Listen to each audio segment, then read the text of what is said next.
It is neither possible, nor practical, nor acceptable to return to business as usual, as if everything is fine. It is futile to go into negotiations without clear parameters and in the absence of credibility and a specific timetable. Negotiations will be meaningless as long as the occupation army on the ground continues to entrench its occupation instead of rolling it back, and continues to change the demography of our country in order to create a new basis on which to alter the borders. This is totally unacceptable.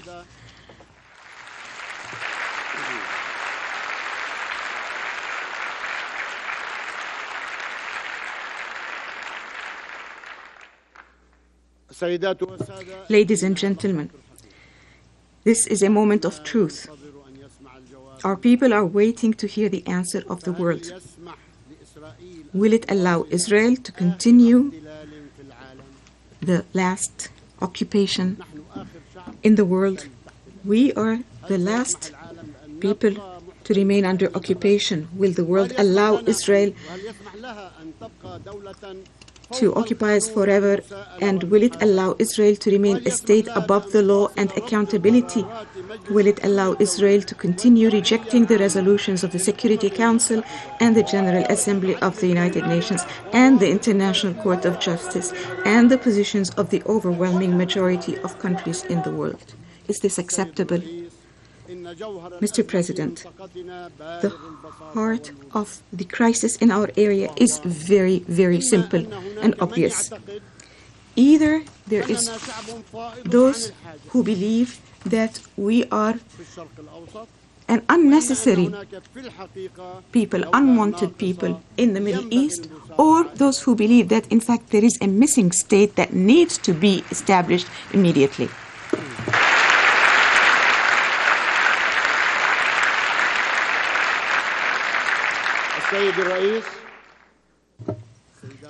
Mr. President, ladies and gentlemen, I come before you today from the Holy Land, the land of Palestine, the land of divine messages, ascension of the Prophet Muhammad, peace be upon him, and the birthplace of Jesus Christ, peace be upon him, to speak on behalf of the Palestinian people in the homeland and in the diaspora, to say after 63 years of suffering of an ongoing tragedy, al-Nakba, enough, enough, enough.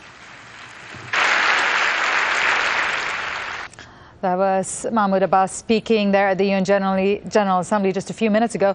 Well, Rachel Shabi is an award-winning author who's written extensively on the Israeli-Palestinian conflict. Rachel, as you saw there was immense reaction from the General Assembly itself, reaction from Ramallah in great support of what Mahmoud Abbas has done. We'll get to the finer details of what he has said. What is your reaction, though, to the tone of the speech and the stance that's been taken?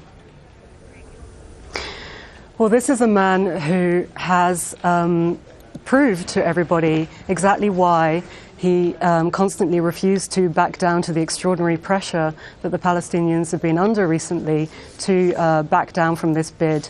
Abbas, in this speech to the General Assembly, and in the reaction that he got, not just from the Assembly, that full, long ovation, but also the cheers, the euphoria in Ramallah, he kind of proved the point of going down this path in the first place. Now, one of the things he mentioned during this speech, and there were many points of applause and ovation, but there were also points where he actually did mention Israel and spoke about how the talks have faltered.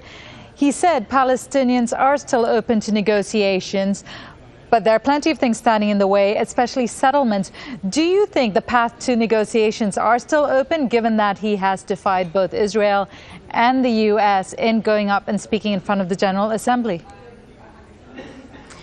Well, again, he was quite clear when he started his speech. He was quite clear in explaining why he was at the UN to begin with. He did say that the UN itself had pledged to the hope of establishing a Palestinian state. President Obama, this time last year, cemented that hope and emphasized that he did want to see that happen by September 2011. At the same time, the PA Prime Minister, Salam Fayyad, has been building the institutions of a state in waiting in the West Bank. He says that Palestine is ready, and as Abbas pointed out just now in his speech, the IMF and the World Bank agree with him that the state is ready. But as you say, he did spend quite a lot of time talking about settlements and talking about the Palestinians' exasperation at having what he described as their open hearts and sincere intentions constantly smashed against the rocks of Israeli opposition, and in particular Israel's refusal to freeze any expansion of settlements and all the infrastructure that supports them. Given the outpouring of support he received at the UN General Assembly, the ovation, the applauses, do you think the stance of the Palestinians have changed? Do you think that they are now coming from a stronger standpoint because they have recognized, or they've been recognized as their cause being more supported?